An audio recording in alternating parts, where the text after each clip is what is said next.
Buen día. Buen día, buen día a todos. Bueno, Buenas. Buen día. a ver si llega alguien más y si no empezamos, chicos.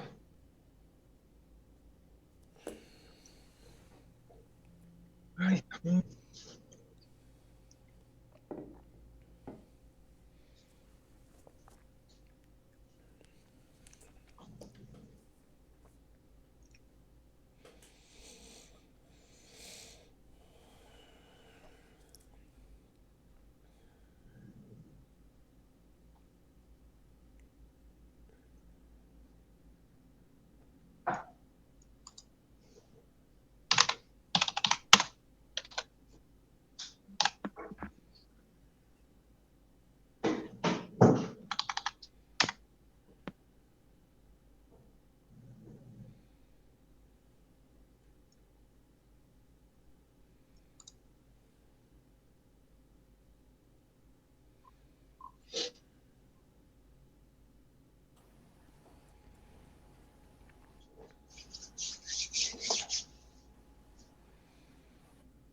Bueno,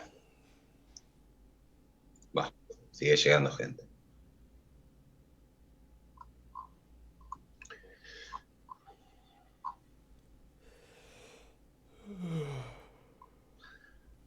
Bueno, para cerrar el tema que vimos el otro día, ¿se acuerdan que vimos la función consultiva y contenciosa de la Corte? Y que respecto de la opinión consultiva les dije que lean lo que fue la opinión consultiva de Guatemala y en lo que hace a la función contenciosa el fallo Bulacio. ¿Estamos de acuerdo? ¿Leyeron? Sí, profe. ¿Alguien leyó Guatemala, por ejemplo? Sí, profe, yo lo leí. Básicamente, ¿qué es lo que ocurre con Guatemala? ¿Me podés contar algo? Sí, Guatemala había hecho una reserva al artículo que dice básicamente que está, no que está prohibida la pena de muerte, sino que en los estados en los que está abolida no puede volver a imponerse.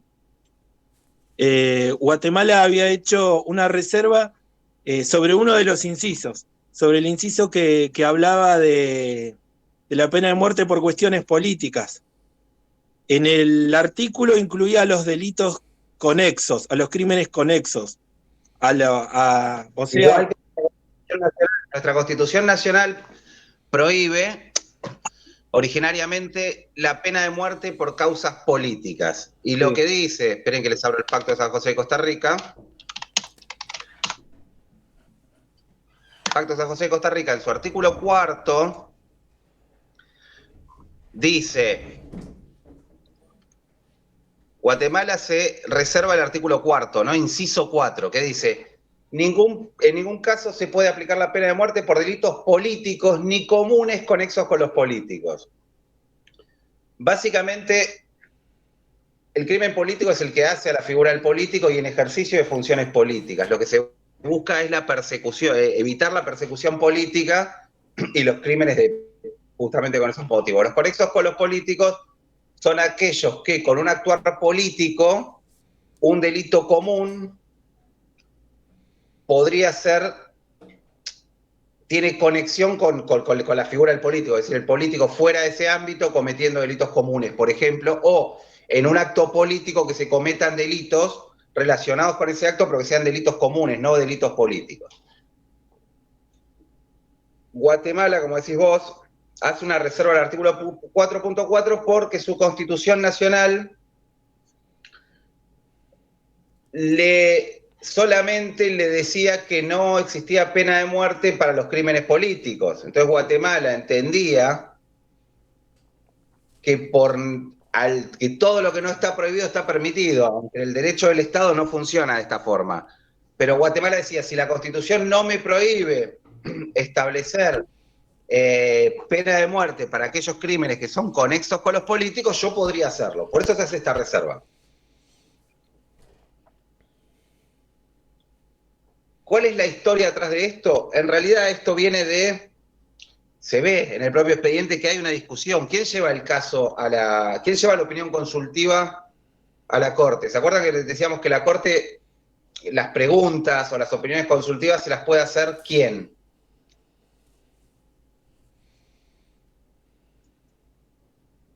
¿Los estados ¿Alguien o se acuerda? Sí. ¿Los estados o quién más?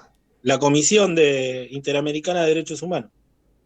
Muy bien. Y en este caso, ¿quién lleva la pregunta a la Corte? Es la Comisión. La comisión. Guatemala Sí. no quería saber nada. Guatemala había hecho la reserva.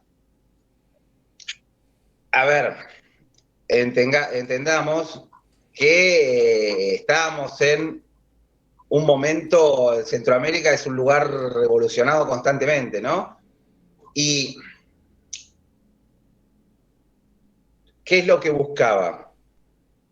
En realidad había una discusión entre la Comisión y Guatemala, porque Guatemala decía, si no me lo prohíbe la Constitución y yo me hice la reserva de este tratado, yo puedo aplicar la pena de muerte a crímenes que están comunes, que están conexos con los políticos. Y la Comisión le decía no, que no podía, y Guatemala insistía con que sí. ¿Cuál es el problema? La Corte, en casos puntuales de los países, para tener jurisdicción, para poder intervenir, el país tiene que brindar conformidad. Lo van a ver en el caso Bulacio, por ejemplo. Argentina, para ser parte en el caso Bulacio, o para que la Corte pudiese asumir la intervención en el caso Bulacio, Argentina tenía que prestar la conformidad. Bueno, en este caso era igual. La Guatemala no quería que intervenga la Corte, y entonces, ¿cómo hace, en este caso, la Comisión para poder, aún cuando Guatemala no estaba de acuerdo, para poder llevar esta consulta a la Corte Interamericana? ¿Cómo hace la Comisión? Lo que Si hace es ustedes ven... entre las opiniones Sí. consultivas y los procesos contenciosos. Lo que dice que en el caso de la opinión consultiva, la Corte Interamericana puede emitir su opinión, aunque el Estado no esté de acuerdo. Porque en realidad no es Sí, un juicio, no es que le llegó un caso, es una opinión solamente. Lo que dice pero vos la... viste cómo plantea... Pero Sí, alguien sí, llegó a ver cómo plantea la pregunta, cómo plantea las dos preguntas en realidad. ¿Nombra a Guatemala cuando plantea las preguntas? No, en realidad lo que No. hace es pedir una opinión de varios países, incluido Pide una Guatemala. opinión respecto a la interpretación de un tratado, es decir, no mete a Guatemala en el medio. Claro. Exactamente. Y dice, ¿cómo interpreto esto? Hace dos preguntas. Dice, le profe, digo las dos preguntas. profe, Sí, perdón. igualmente Guatemala se siente aludido. Claro, es que después de hacer la pregunta, la Corte le dice a todos aquellos que se sienten parte en esto, que participen del proceso. Entonces, Guatemala ahí es donde se empieza a defender y empieza a decir que la Corte no tiene derecho a juzgar, a intervenir respecto, porque ellos no le dieron jurisdicción a la Corte. Pero la pregunta es, ¿puede un gobierno aplicar la pena de muerte a delitos para los cuales no estuviese contemplada dicha pena en su legislación interna al momento de entrar en vigor para ese Estado la Convención Americana de Derechos Humanos? Esa es la pregunta.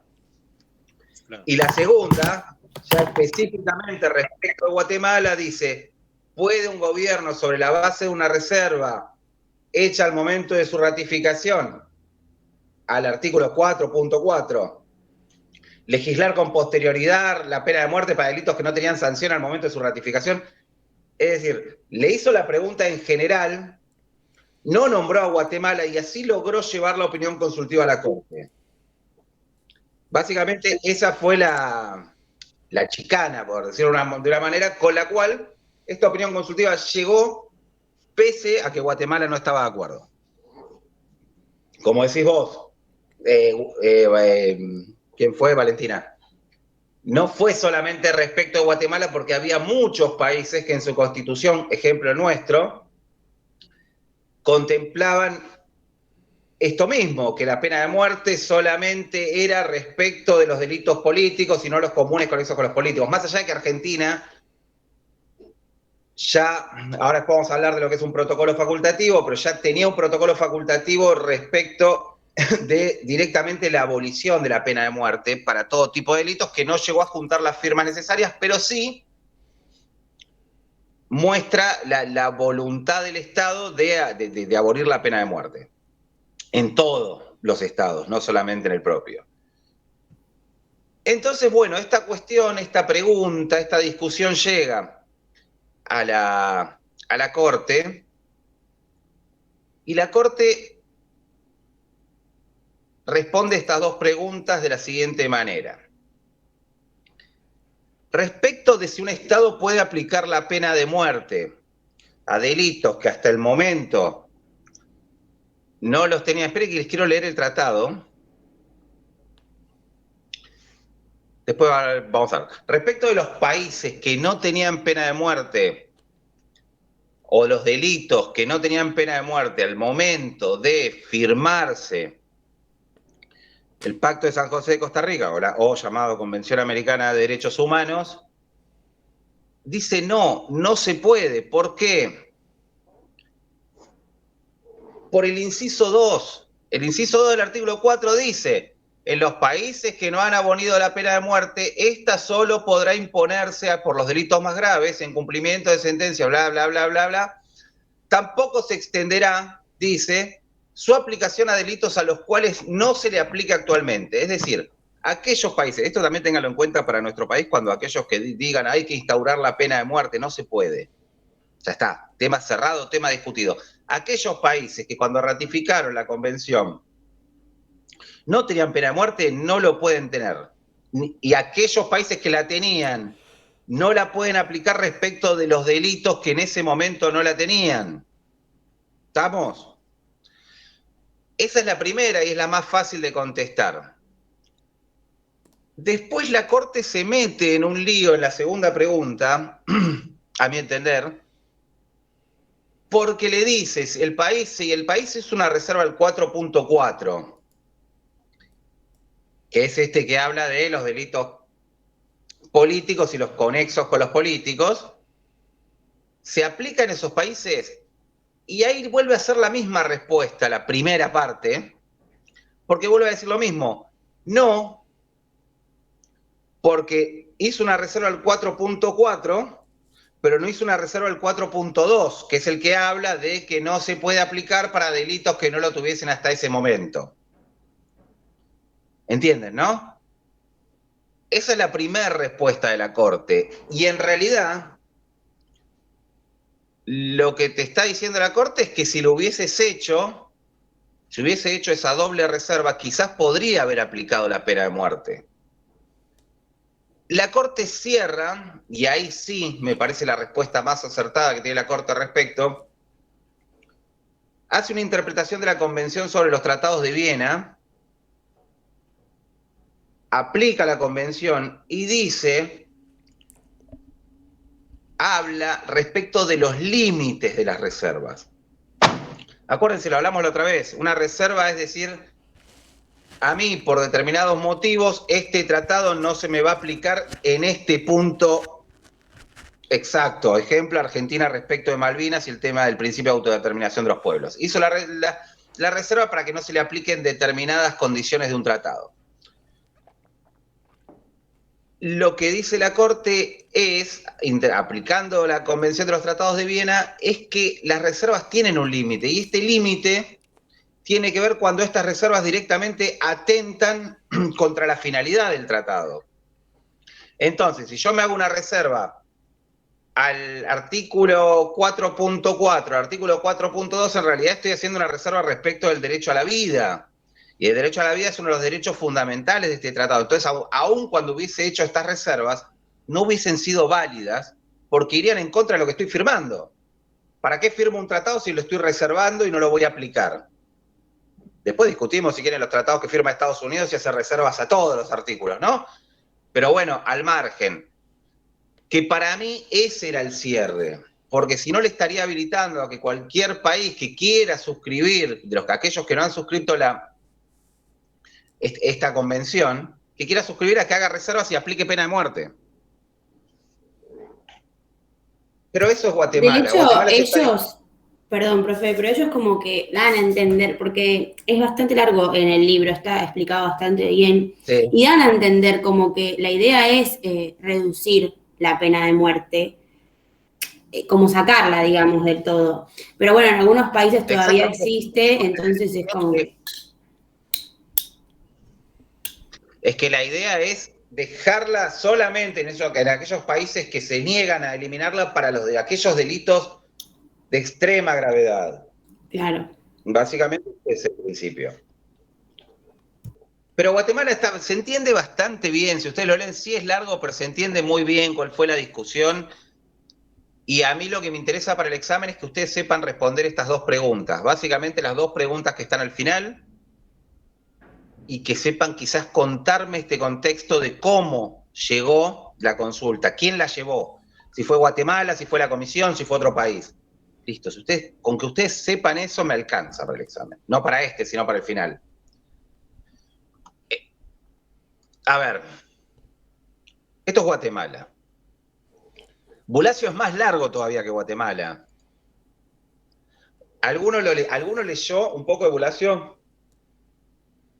Díganme que pudieron leer el informe de la psicóloga que les pedí. Sí, era bastante terrible el informe de la psicóloga. O sea, la familia quedó terriblemente destrozada.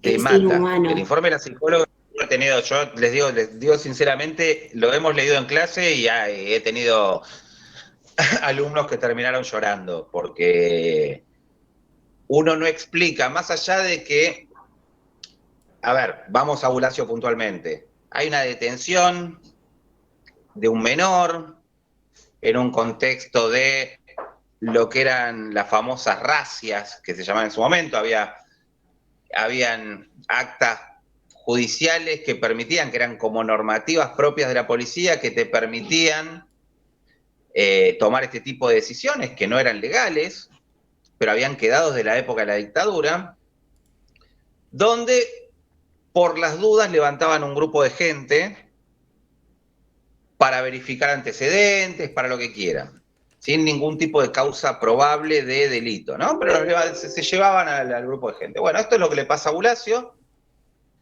que era menor de edad, que lo detienen, lo llevan, si querés contar un poquito más vos, Valentina, si lo leíste la primera parte, pero básicamente sí. Lo detienen, lo llevan con personas mayores. Se me corta, ¿cómo? No sé si me hablaste antes, pero se me corta internet. No, lo que digo es, lo detienen, se lo llevan con personas mayores. ¿Y qué es lo que pasa después? ¿Le avisan al juez que está detenido un menor? No. Empiezan una serie de irregularidades. No, para nada, no hacen absolutamente nada. ¿Cómo se enteran los padres que el hijo fue detenido? Los padres se enteran por un vecino. ¿Y el vecino cómo se entera? Creo que era amigo de ellos, pero también como que le dice, mirá que lo tienen detenido en tal lugar. ¿A dónde? No, porque estaba internado directamente. Claro, después lo llevaron a internar. Claro, se enteran porque estaba internado. Él, cuando está en la comisaría, se desmaya, lo internan, lo llevan, creo que originariamente al Pirovano, y ahí se enteran los padres. ¿Qué pasó después de esto? Cuando se enteran que está internado, él sigue internado, ¿y qué pasa? Un médico le pregunta que, bueno, ¿quién te había pegado, quién te había hecho esto? Y el chico le dice que el policía. Y bueno, y ahí empiezan a investigar. La policía, y 2 días después, ¿qué pasa? ¿Qué pasa con Bulacio? Fallece. Claro, se muere. Básicamente Le eso. habían dado.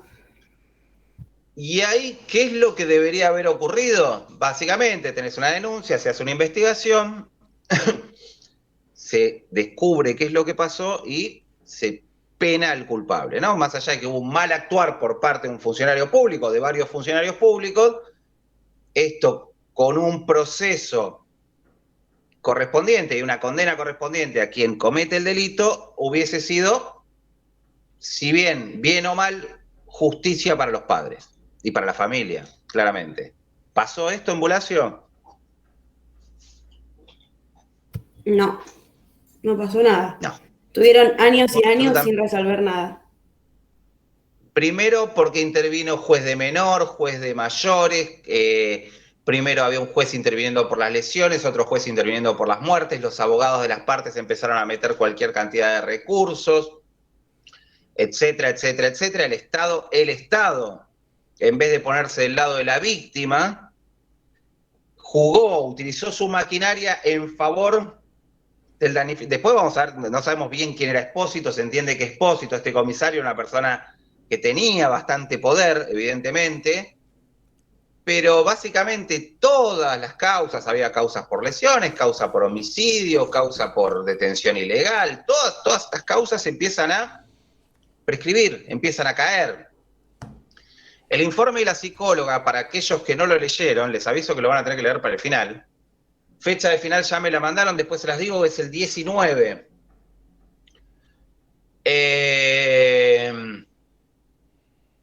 No solo falleció Bulacio. El padre de Bulacio pasó a ser una persona, yo les hago la versión corta, ¿no? Pero yo les recomiendo que lo lean. Padre de Bulacio se convirtió en un indigente, básicamente, una persona que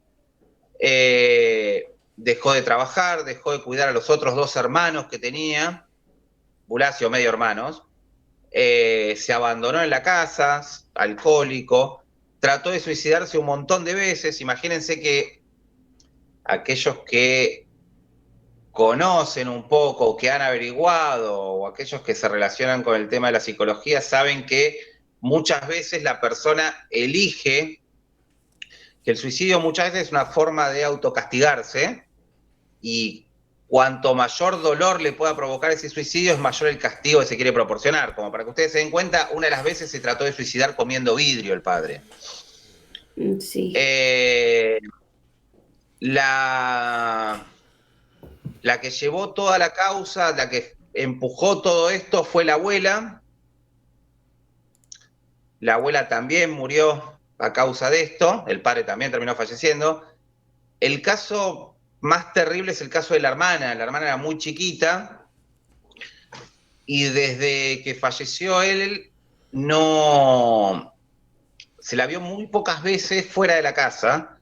Ella vivió, se convirtió como en el ama de llaves de la familia, básicamente, para cuidar a los hijos, para cuidar al padre, para cuidar a la familia, y ella decía que no quería vivir, pero que no iba a soportar que el padre o que la familia pierda a otra persona, y que era el único motivo por el que vivía, como para que se den cuenta. Básicamente, el Estado, a través de su actuar, arruinó a una familia. Y como les contaba, todas estas causas empezaron a prescribir, empezaron a caerse por el tiempo, por los recursos judiciales, hacían que se estiren, y llegaron al límite de tiempo, para lo cual ya quedaba una última causa, que era contra el comisario, casualmente, por las lesiones, donde ya se había, o los abogados del comisario Espósito habían pedido la prescripción. Con lo cual, si la Corte resolvía la prescripción, era el último delito sobre el cual se podía conseguir algo de justicia, y era muy posible que prescriba. Vos, para llegar a la Corte Interamericana, a través de la comisión, tenés que demostrar que dentro de tu estado, dentro de tu país, ya no puedes hacer más nada. Es decir, ya llegaste al límite de los procesos judiciales como para que pueda intervenir la comisión. Y este era el caso, es decir, ya los otros habían pedido la prescripción, habían pedido que termine la causa por el tiempo, y lo que se buscaba era que esto no ocurra. Básicamente esto se da, esperen que no me acuerdo, Bulacio, exactamente, pues yo no termino de... Esto es no me acuerdo cuándo llega a la comisión, creo que es en el medio... fue después del conflicto del 2001, es en el medio entre lo que fue el gobierno interino de Duhalde y el de Kirchner. No me acuerdo, no sé si es durante el de Kirchner o terminando el de Duhalde. Pero lo que sí hay, lógicamente, es un cambio de visión política. ¿Cómo? No. Profe, le quería hacer una pregunta. La clase anterior se me cortó internet y yo no escuché que había que leer Bulacio. No lo encuentro igual. No sé si está en el campus o lo busco. Lo podés buscar en internet sin problema. Ah, bueno, Busca bueno. Bulacio con Argentina, Corte Interamericana de Justicia, Bulacio con Argentina y lo vas a encontrar. Bueno. Primero tiene que haberse terminado la instancia, y segundo, tiene que tratar sobre derechos que fuesen parte de alguno de los tratados sobre los cuales tiene intervención la Corte Interamericana. Y en este caso teníamos, obviamente, derecho a la vida, derecho a la integridad personal, los derechos del niño, porque era menor de edad, y lo que eran las garantías del debido proceso, las mismas garantías del debido proceso que hablamos acá se estaban violando, es decir, el poder acceder a la jurisdicción, el derecho de petición y de obtener una respuesta, es decir, acá lo único que se hizo fue utilizar el sistema judicial para no brindar justicia, básicamente. Y aparte iban y venían, o sea, abrían el caso, cerraban, abrían el caso, cerraban, era terrible. Los jueces se sacaban de encima la causa, se lo pasaban a otro, se lo daban a otro, a ver, nadie quería saber nada con esto porque nadie quería, era demasiada exposición. Y vuelvo a decir, a mi entender, este comisario era una persona muy bien conectada, ¿no? Al fin y al cabo, bueno, van a la comisión, Argentina accede a la jurisdicción de la Corte. ¿Y qué es lo que hace la Corte? Básicamente, ¿qué es lo que puede hacer la Corte respecto de lo que estaba reclamando la familia de Bulacio? ¿Puede condenar a Espósito? No puede. No, en realidad al Estado tenía. No juzga a personas, juzga a estados. Entonces, ¿qué es lo que hace? Básicamente juzga el actuar del Estado argentino y establece una indemnización, tanto por el daño emergente como por el lucro cesante. ¿Cuál es la diferencia entre daño emergente y lucro cesante? Daño emergente es el daño que ocurre como consecuencia, o los gastos que incurre la familia como consecuencia del actuar de la otra parte, del Estado en este caso. Gastos de sepelio, transportes, todos los gastos que le ocasionó esto a la familia, ¿no? Mientras que el lucro cesante tiene que ver con lo que perdió la familia por el actuar del Estado. En este caso, lo que se perdió de ganar Bulacio por haberse muerto, ¿no? Es una locura, pero es así. Lo que hubiese ganado Bulacio hasta el día esperable de su muerte. Y ahí hay otro problema, que en este caso la indemnización es bastante baja. ¿Por qué? ¿De qué trabajaba Bulacio? De Cádiz en un campo de polo. Tenía un trabajo informal. Claro, trabajaba de Cádiz en el campo de Cádiz de golf, chicos. A ver, acompañaba, cobraba por ser Cádiz, pero no tenía trabajo fijo, era un menor de edad. O sea, no sabemos lo que podría haber ganado él, pero lamentablemente para calcular esto se basan en la certeza de lo que ganaba. Entonces dicen, si este chico ganaba tanta plata laburando los fines de semana, iba a laburar toda su vida los fines de semana como Cádiz, ¿no? Es la proyección que se hace, que es media ridícula, y eso es lo que le corresponde a la familia como indemnización, como lucro cesante. Y en cuanto a Argentina, ahí sí va un poco más la Corte y dice que las garantías o los mecanismos constitucionales, las herramientas de defensa que tienen los imputados, son para su defensa, no son para evitar la justicia o no son para abusar de ellas y evitar que aquel damnificado obtenga justicia. Y básicamente la Corte le dice a la Corte Suprema Argentina que no, igual estaba en Cámara, no estaba en Corte, que no, como diciéndole, tiene que haber una condena o por la absolución o por la culpabilidad, pero no puede ser que por culpa de estos mecanismos se lleve a que no se obtenga justicia. Básicamente, que no se abuse de las herramientas judiciales. Eso fue lo que conscientemente después lo terminan condenando Espósito, creo que fue, acá sí me pierdo, pero creo que fue en el 2012, 2013. Pero a 3 años, profe. Hubo una pena de 3 años. ¿Cómo? A 3 años. Claro, porque decía algo de preventiva. Una pena de 3 años. Pero entre nada y 3 años, lamentablemente debería haberse actuado antes. Ya para la familia, eso, yo la escuché a la hermana después de eso, fue un consuelo. No había nada más que hacer porque ya el daño estaba hecho. Pero lo que les muestra a Bulacio es todo el daño que puede hacer el Estado cuando no respeta los derechos que tienen estos pactos. Bueno. ¿Qué otra cosa teníamos para hoy?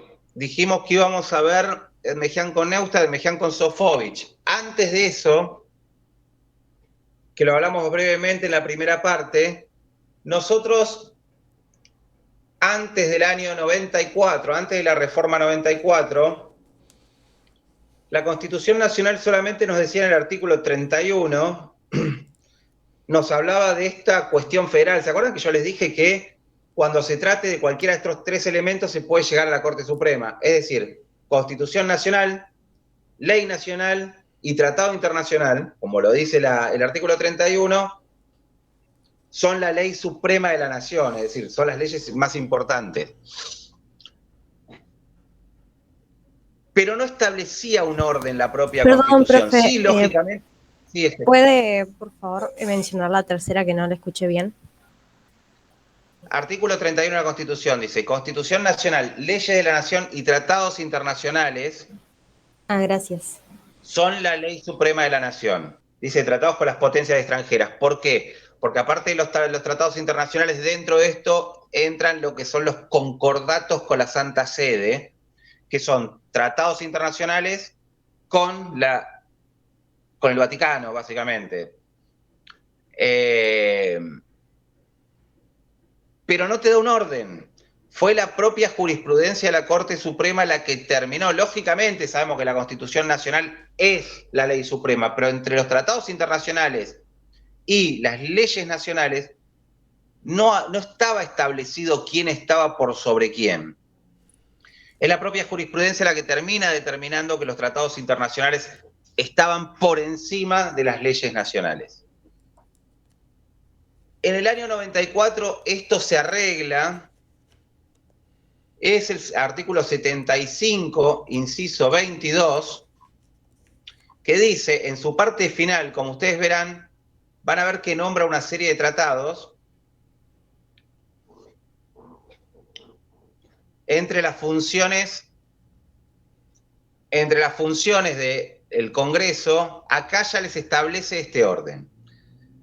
Acá les deja claro la primera parte que dice que los tratados y concordatos tienen jerarquía superior a las leyes. Listo, ya lo dice la Constitución Nacional. Entonces, Constitución Nacional, tratados internacionales, leyes nacionales. Pero a su vez, les nombra una serie de tratados internacionales, que en este caso son 7, pero luego se fueron incorporando más. Actualmente creo que son 13, si no me equivoco. ¿Y qué les dice estos tratados internacionales? Dice, nombra estos tratados internacionales, dice, en las condiciones de su vigencia. Ahora hablamos de las condiciones de su vigencia, del porqué de las condiciones de su vigencia. Tienen jerarquía constitucional.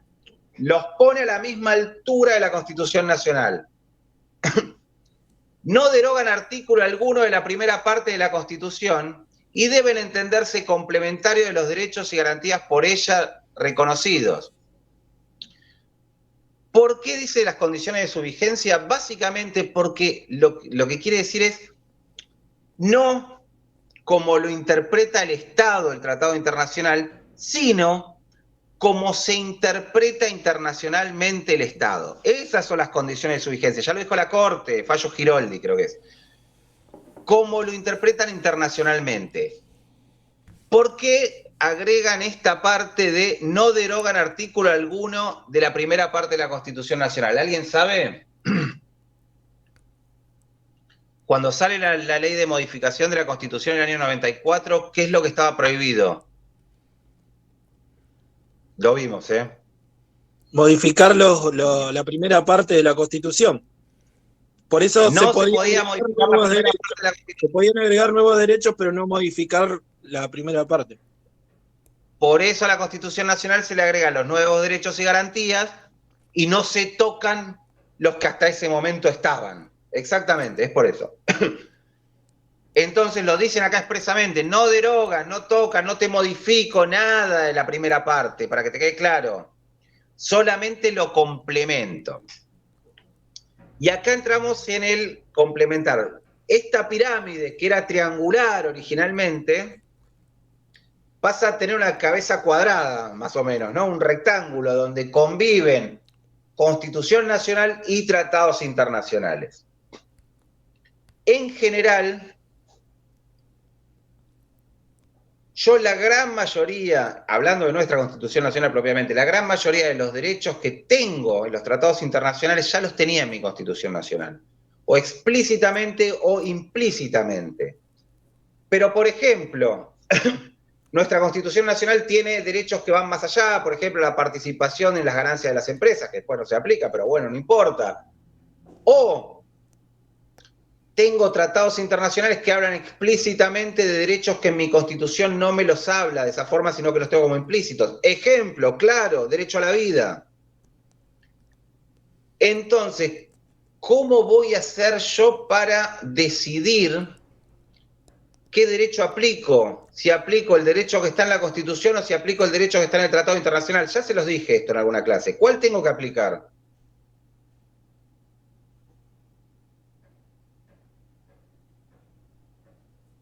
¿El de la Constitución?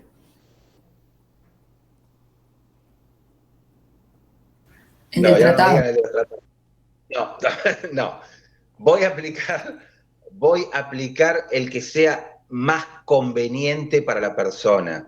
Voy a aplicar, como dirían mal y pronto, el más mejor. Es decir, voy a aplicar el que sea mejor para el individuo. Si yo tengo, por ejemplo, en mi Constitución, entiendo que tengo el derecho a la vida como derecho implícito, pero tengo un tratado internacional que me dice cómo es el derecho a la vida, obviamente voy a agarrar el tratado internacional que es mucho más amplio, que me explica cómo lo puedo usar, qué es lo que no pueden hacer con mi derecho a la vida, etcétera, etcétera. ¿Se entiende? Voy a agarrar el más beneficioso para el individuo. No derogan, complementan, o sea, el derecho a la vida yo lo tenía implícito, ahora lo tengo explícito, lo estoy complementando, lo tengo mucho mejor en el tratado internacional. Pero vuelvo a decir, si tengo un tratado como la participación del individuo en las ganancias de la empresa, dentro de los derechos sociales o económicos y sociales del artículo 14 bis, y bueno, voy a ir al 14 bis, no voy a ir al tratado donde nada dice. Bueno, esto es lo que pasaba. Esto es, hasta ese momento no teníamos nada. Al año 94 nos dicen todos estos tratados internacionales tienen jerarquía constitucional y se utilizan de esta forma. ¿Cómo agrego un tratado internacional a la Constitución? Básicamente dice que los tratados que deben ser sobre derechos humanos, sí o sí, luego de los que los apruebe el Congreso, ¿qué necesitan para gozar de supremacía constitucional? ¿Qué necesitan?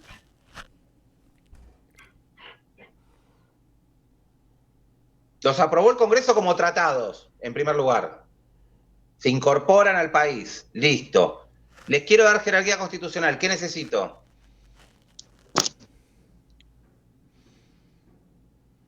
Es fácil. modificar la Constitución?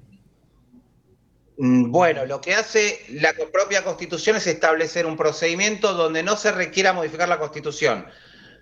Básicamente, si antes yo quería hacer algo de esto, tenía que modificar la Constitución, claramente, porque introducir cualquier cosa dentro de ella es una modificación. La propia Constitución lo que hace es establecer un mecanismo abreviado. Me dice que necesito la misma mayoría que para modificar la Constitución, que es de ¿cuánto? 2/3 partes. 2/3 partes de la totalidad de los miembros de ambas cámaras. Si yo tengo esas 2/3 partes, que es la misma mayoría que necesito para sacar una ley de modificación de la Constitución, puedo incorporar un tratado internacional sin necesidad de tener que estar llamando a una convención constituyente, etcétera. ¿Se entiende? El Congreso incorporó un tratado, le quiere dar jerarquía constitucional siempre y cuando sea sobre derechos humanos, vota por 2/3 partes de los miembros de ambas cámaras y le da esta jerarquía y se incorpora. Listo, eso es todo. ¿Entendieron esto o se perdieron? ¿Sí? ¿No? ¿Pregunta? Sí, profe. Sí, Bueno. sí, se entendió. Igual es claro el artículo. Lo dice bastante claro. A ver. Profe, perdón, porque es la parte que yo no escuché, pues se me cortó. ¿Qué artículo es? 75, inciso 22. Perfecto, listo. Son las facultades del Congreso. O las funciones.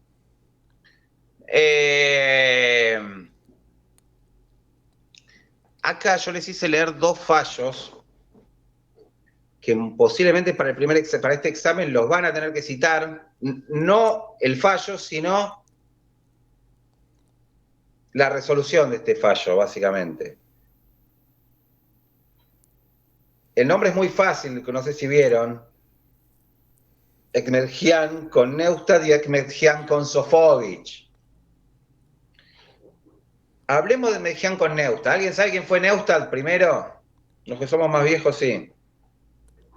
Sí, un periodista, era un periodista político, ¿no? Era más periodista político que otra cosa, crítico. Era amigo del gobierno. De todos los gobiernos. Gobierno.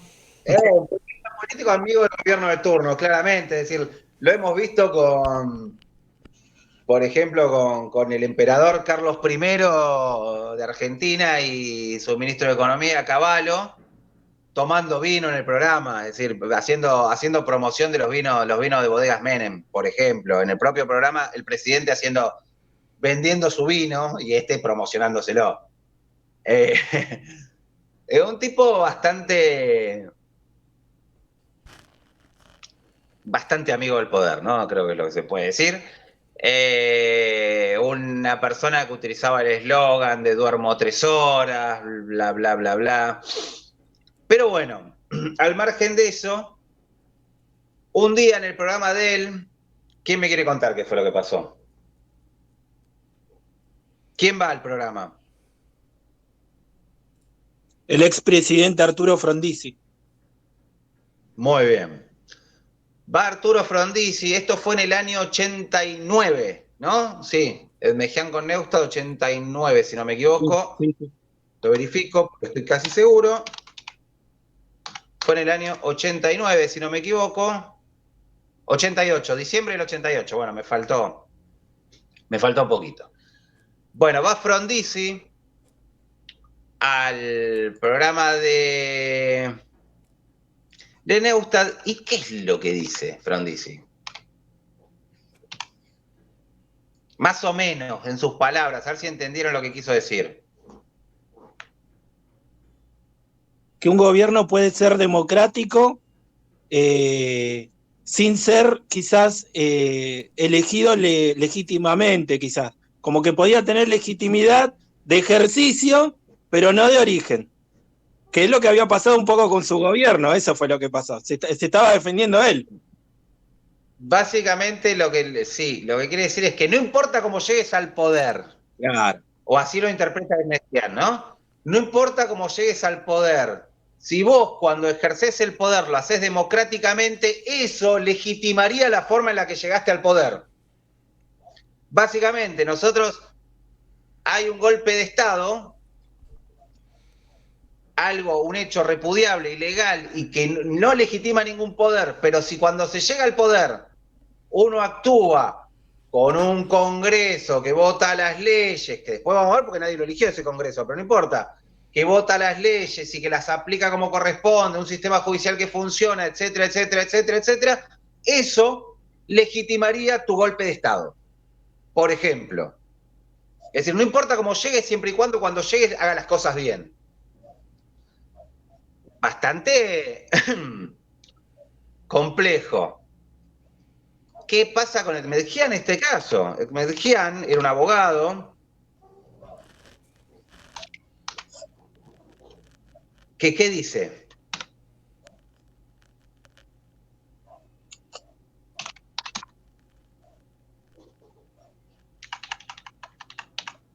Es como que Chicos, se siente ofendido en sus convicciones republicanas. Bien. Se siente ofendido en sus convicciones republicanas, pues justamente, acuérdense, primera parte, régimen republicano de gobierno. ¿Sí? ¿Se acuerdan eso? ¿Qué pasa? ¿Cuál es uno de los requisitos para el régimen republicano de gobierno? Y uno es la soberanía popular. La elección popular de los gobernantes, tal cual. Entonces, estás rompiendo totalmente con ese principio. Estás diciendo, no importa, aunque la gente no vote, si el que actúa después actúa bien, no importa el voto. Básicamente está rompiendo ese principio republicano. Bien. ¿Qué ocurre con esto? ¿Qué es lo que hace en este momento Ekmedjian? ¿Qué es lo que aplica Ekmedjian o cómo? Estoy tratando. ¿Qué es lo que aplica Ekmedjian? ¿Qué es lo que quiere hacer Ekmedjian, básicamente? ¿Qué quiere usar? ¿Qué herramienta usa? ¿Qué herramienta plantea Ekmedjian? El derecho a réplica. Para poder defender sus... ¿Cómo? El derecho a réplica. Bien. Pacto de San José de Costa Rica, pacto que había sido suscripto y ratificado por nuestro país, dice que aquel que se sienta ofendido aquel que sienta violado un derecho a través de un medio tiene el derecho por el mismo medio, a que se lea, a poder ejercer su derecho a réplica, a replicar lo que se dijo. Entonces, básicamente, ¿qué es lo que pide Ekmedjian? Que se lea una carta donde él rechazaba lo que había dicho este hombre, ¿no? ¿Y qué le dicen del derecho a réplica? Él quería que Neustadt lea una carta diciendo no, ¿por qué no y por qué sí? ¿Qué le dicen? Le dicen que el artículo 14 del Pacto de José de Costa Rica no es operativo, que es programático, porque necesita una legislación Esa es la interna. respuesta. Dos palabras, acuérdense de operativo y de programático. Es programático, le dicen que el Pacto de San José de Costa Rica es programático. Grábense esa pregunta. ¿Qué quiere decir que sea programático? Ahora decímelo. Que necesita legislación interna para ser aplicado. Exactamente, dice que el Estado tiene que sacar básicamente una ley diciendo cómo se puede ejercer el derecho a réplica. Que hasta tanto el Estado no saque esa ley, uno no tiene el derecho a réplica. ¿Estamos? Sí. Bien. Profe, ¿y no ¿Qué se pasó pudo, después de esto? no se pudo amparar en otro derecho que lo complemente como el anterior, No. como dijo? No. ¿Y daños y perjuicios? Estamos hablando de año 89, previo a la reforma del 94. Es decir, en estos momentos era cómo se aplicaban o cómo se interpretaban los tratados internacionales hasta ese momento. Año 88, perdón. Perdón, profe, ¿previo a qué? ¿Cómo? ¿Previo a qué?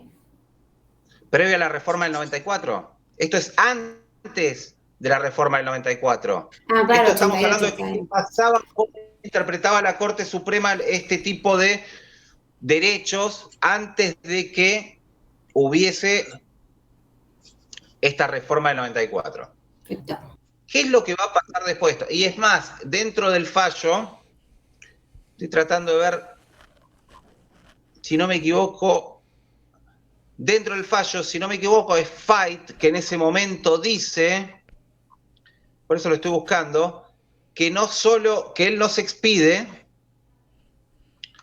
porque no entiende que esta persona tenga un interés legítimo, que tenga un derecho inmediato que pueda demostrar que lo esté afectando, básicamente que tenga una afectación que pueda demostrar, que tenga un interés legítimo, sino que simplemente está tratando de usar un derecho. ¿Qué pasa con el segundo fallo? Con el fallo de Ekmekhian con Gerardito Sofovich. Ah, acá lo tengo, a ver quién fue el que dijo esto, ya les digo. Sí, creo que fue, estoy casi seguro que fue Fait. Bueno, ¿qué pasó? ¿Qué pasó en esta segunda ocasión? ¿Qué pasó en el programa de Sofovich? ¿Quién fue la persona invitada en primer lugar?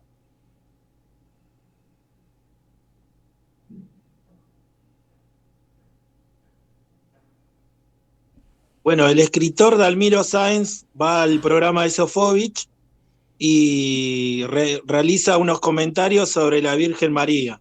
En realidad habla como que en el Vaticano hay una virgen, hay una estatua de una virgen que se llama la Virgen del Divino Tesoro, y como elogiando el trasero de la Virgen. Eso fue sí, lo que... y a su vez cuando le dan un poquito más de letra termina diciendo que la Virgen María tan virgen no era. Claro, También, ¿no? O sea... Él solía hacer ese tipo de declaraciones. Cada vez que estaba en la tele tenía una o dos de esas.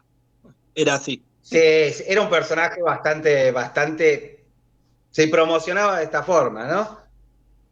¿Qué es lo que hace este buen hombre Ekmekhian? Bueno, nuevamente presenta un pedido para ejercer su derecho a réplica. ¿Estamos de acuerdo? ¿Y qué le dice la Corte en estos momentos?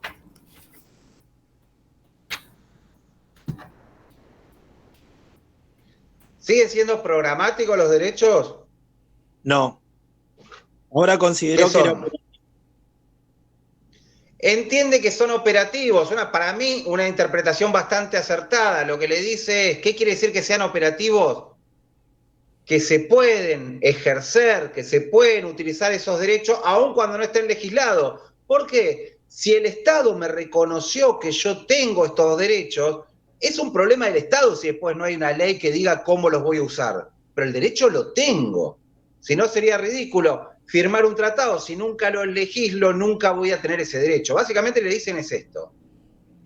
En este fallo hay algo más interesante todavía, que es la primera interpretación que hace Fait, quien pasa de no entender que haya un interés legítimo a sí reconocer un interés legítimo en este caso, pero a su vez Fait termina diciendo que los derechos, Fait, acuérdense que en el caso anterior no se había expedido directamente, se abstuvo porque no entendía que la persona que reclamaba tuviese facultades para reclamar. En este caso dice que aparte de todo, los tratados internacionales, por ser derecho internacional, estarían por encima de la Constitución Nacional. Lo dice Fait en un fallo minoritario, es el único que lo dice. No es que lo dice toda la Corte, pues si no, eso ya hubiese quedado como precedente y se interpretaría de esa forma. le estaría dando una jerarquía superior a la que le termina dando después la Constitución en el 94. Pero como hasta ese momento no había jerarquía establecida, acuérdense, nos decía el 31, Constitución Nacional, tratados internacionales, leyes nacionales, pero no decía quién estaba primero por quién, la Corte podía decir tranquilamente que los tratados estaban por encima de la Constitución. El único que lo dice es Fight. ¿Por qué piensan ustedes que entre el año 88 y el año 91, creo que es esto, 92, ¿qué cambió en la Corte para que el criterio sea distinto?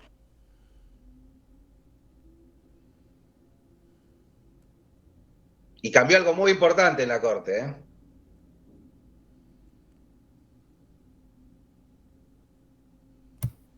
Eso de que los derechos de ser programáticos pasan a ser operativos.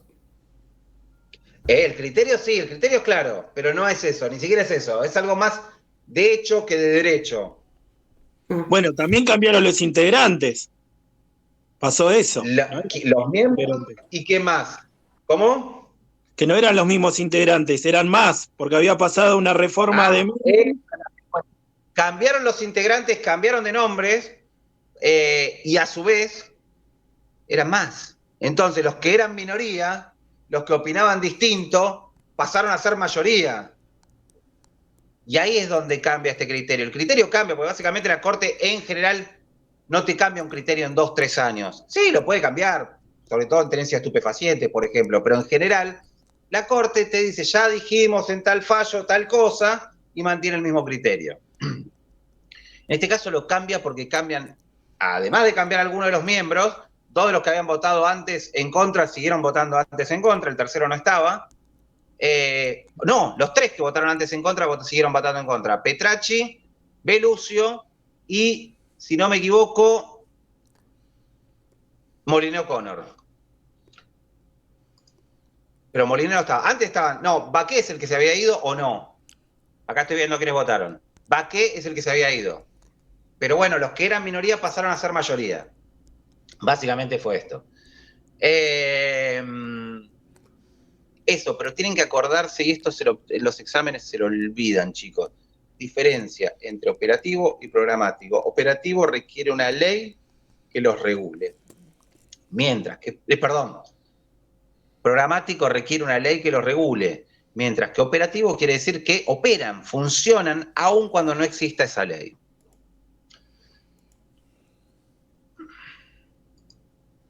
Vamos a empezar con 2 cositas, con una, como para que la clase que viene nos quede solamente hablar de la segunda parte de esto que voy a dar ahora y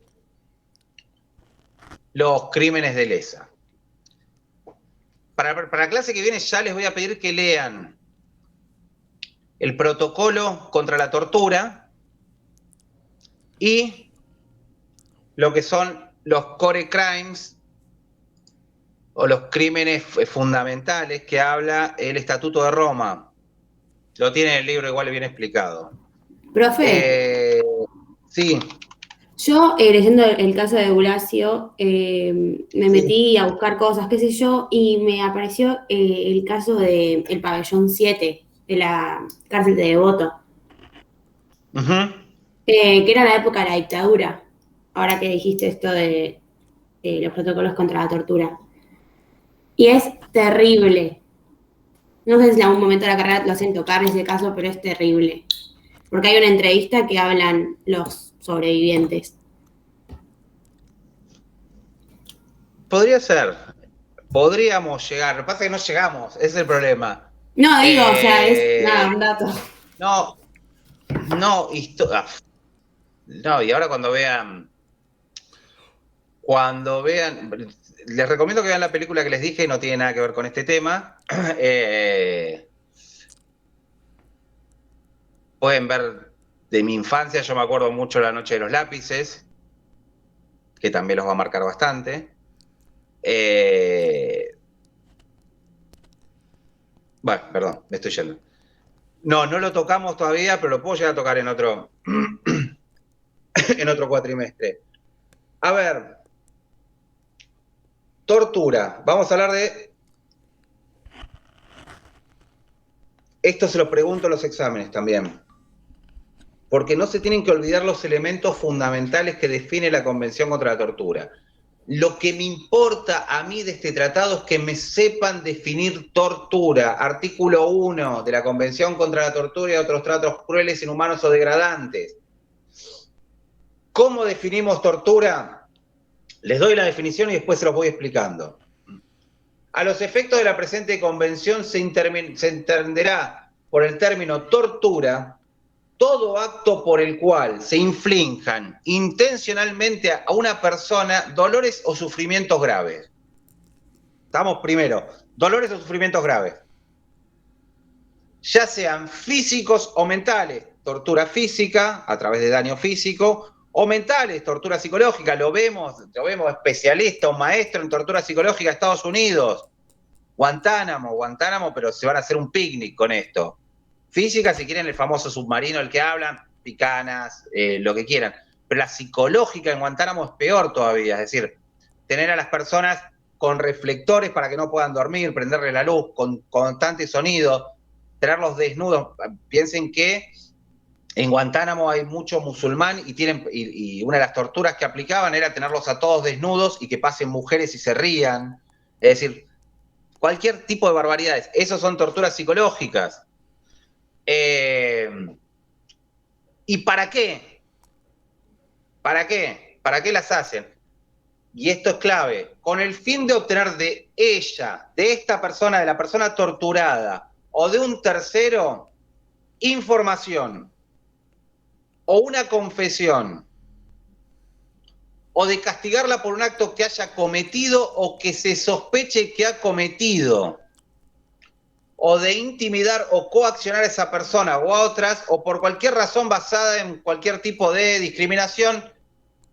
Y lo importante, cuando tales sufrimientos sean realizados por un funcionario público u otra persona en ejercicio de funciones públicas o instigación suya. Es decir, ¿dónde se produce esto generalmente?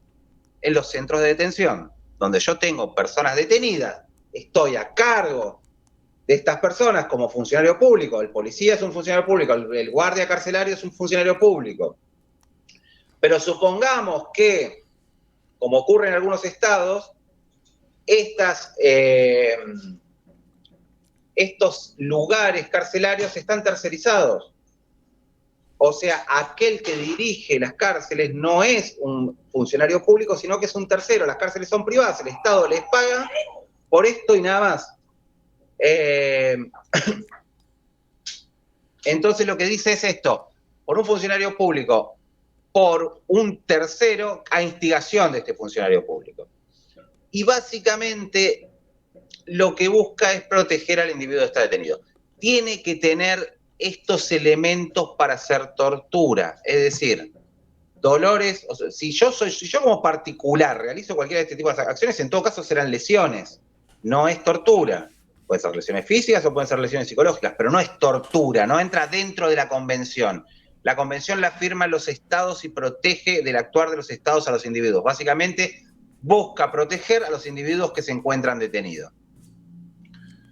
Para eso, es lo que van a leer para la clase que viene, está el protocolo que está en el libro, que lo que busca es actuar antes. Básicamente, ¿qué es un protocolo facultativo? ¿Alguien tiene idea de qué es un protocolo facultativo?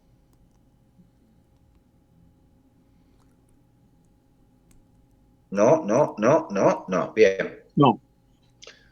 Un protocolo facultativo básicamente es como un tratado dentro de un tratado. Se los explico más claramente. Yo tengo que haber suscrito la Convención contra la Tortura y otros tratos crueles, inhumanos o degradantes, que es el tratado marco, el primer tratado, para poder firmar el protocolo facultativo. El protocolo facultativo es un protocolo que está dentro del otro tratado. Entonces yo firmé el tratado, firmo el protocolo facultativo, y en este caso, ese protocolo va más allá de lo que dice el tratado. Si yo no firmo, yo puedo no firmar el protocolo facultativo. puedo seguirme rigiendo por el tratado. Si firmo el protocolo facultativo, me van a aplicar tanto el tratado como el protocolo. Si no lo firmo, me van a aplicar el tratado. Ejemplo, lo que yo les decía, hay un protocolo facultativo que busca, que es al Pacto de Derechos Civiles y Políticos, que busca abolir la pena de muerte, que Argentina suscribió. Pero como no llegó a la cantidad de firmas, no se aplica. Pero en el caso que hubiese llegado, ese se aplica solamente para los estados que lo firmaron. ¿Estamos? Bueno, en este caso, hay un protocolo facultativo a esta convención que lo que busca es actuar antes. Es decir, actuar o intervenir en los centros de detención libremente para poder verificar las condiciones, para verificar que estos derechos, de un lugar que es muy difícil que salgan las denuncias, que estos derechos se estén respetando, que este tratado se esté respetando. Y si no se está respetando, a realizar los informes que corresponden para que se respete. ¿Se entiende? Esa es la idea de este protocolo facultativo, que lo vamos a hablar brevemente la clase que viene. Y la clase que viene también vamos a cerrar con lo que son los crímenes de lesa, genocidio, y vamos a ver un poquito de crímenes de agresión, crímenes contra la paz. ¿Está?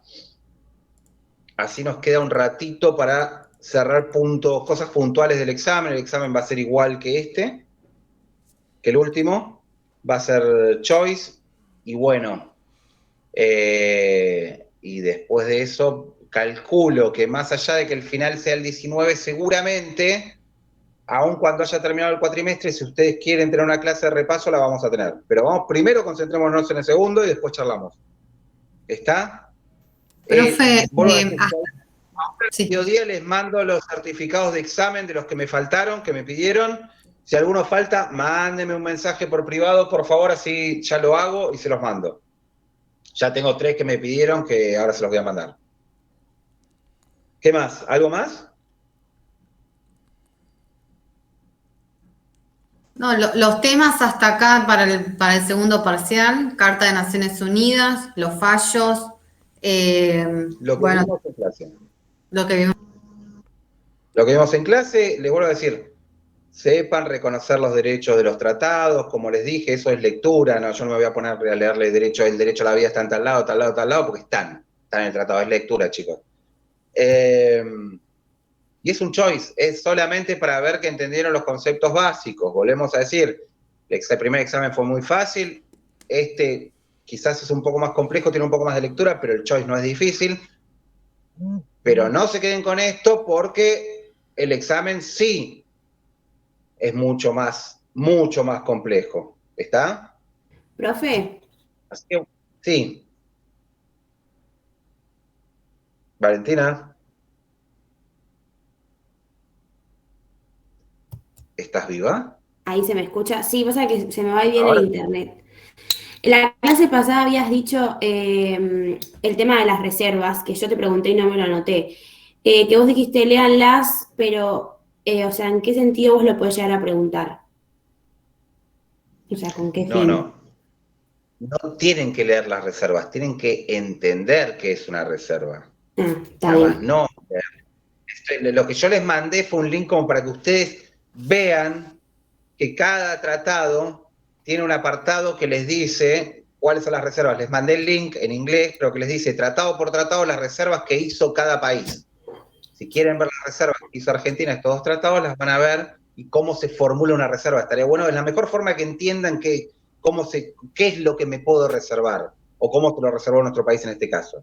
¿Está? Okay. Pero entiendan que una reserva hoy, entender que determinada parte de un tratado no se aplica, o al menos completamente como lo dice el tratado.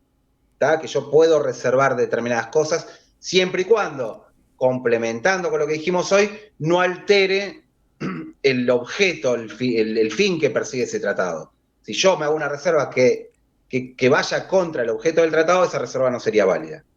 ¿Está? Listo, perfecto.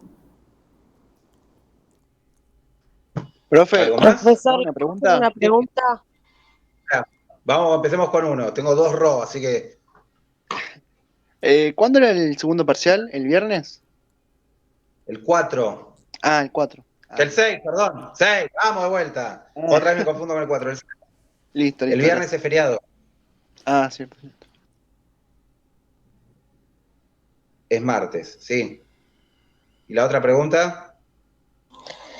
Es sobre lo que usted explicó con respecto a los lugares de detención. ¿Quién tiene la facultad para, o sea, empezar una investigación o ir al lugar y prevenir o sea, que pase algo con los presos, con los detenidos, porque de hecho sé qué pasa?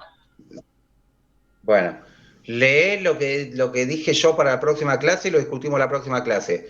La persona que está detenida de por sí tiene el derecho a presentar un habeas corpus, porque la propia Constitución Nacional justamente te habla que el habeas corpus es la herramienta idónea cuando se afectan los derechos de los detenidos, lo dice claramente.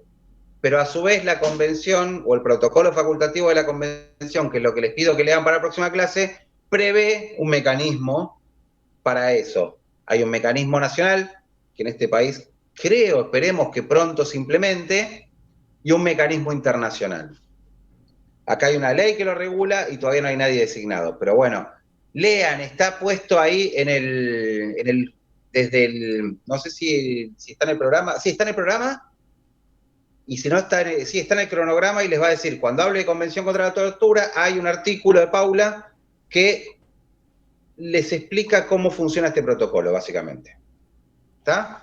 Y es más, si no me equivoco, este articulito, ahí lo estoy viendo, les explica cómo funciona un protocolo, cuál es la función de un protocolo. Si no me equivoco, pero si no lo buscamos. ¿Está? Lean esto y ahí está tu respuesta. Después que esté funcionando es otra cosa. Buen fin de semana, chicos. Chao, profe, gracias. Buen fin de... Gracias. Buen fin de, profe.